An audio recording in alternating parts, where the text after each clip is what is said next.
আসলে পেশাদারিত্বের সাথে কাজ করলে এবং জনগণ যদি ইনফরমেশন দিয়ে আমাদেরকে সাহায্য করে, সেই সাথে আপনারা সাংবাদিক ভাই বোনেরা আমাদেরকে যেভাবে সহায়তা করছেন, সংবাদ দিয়ে এবং আমাদের যে টিম বর্তমানে রয়েছে তারা সকলেই খুবই চৌকস অফিসার এবং তারা খুবই প্রফেশনাল এবং স্কিল।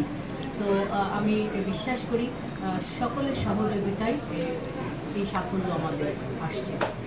যেটা উদ্ধার হচ্ছে, আমরা গত পরশুদিন আপনাদের সাথে একটা প্রেস ব্রিফিং করেছি, সেখানে বিস্তারিত আমি বলেছি, কিন্তু জাস্ট গতকালকে একটা বিষয় ছিল, এটা খুব বড় একটা চালান ছিল এবং খুবই অভিনব কায়দায় চালানটা যাচ্ছিল।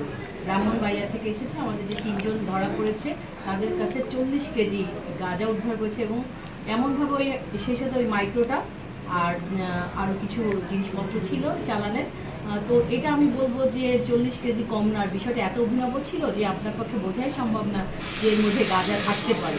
তো সেই ক্ষেত্রে আমি বলবো এটা একটা বড় সাফল্য। দ্যাটস ওয়াই আপনাদেরকে আলাদাভাবে আবারও প্রেস ব্রিফিংয়ের আয়োজন করেছি।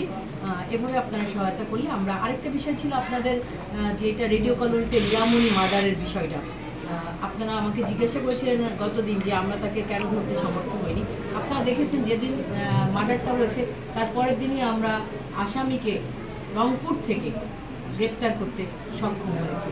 সো আমার কাছে মনে হয়েছে যে আমার টিম যেহেতু একদিনে এত বড় 2টা সাফল্য অর্জন করেছে, এই কারণে আজকে আপনাদের মুখোমুখি হয়েছে।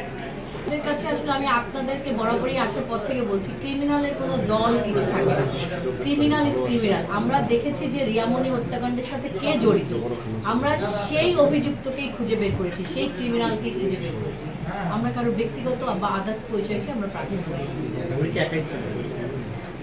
আমাদের তদন্ত কার্য চলমান আছে, যে সে অথবা কার কোনো সহযোগী সে তো করেছেই আমরা দেখেছি, আর সহযোগী আরও কেউ ছিল কিনা সে ব্যাপারে তদন্ত চলছে।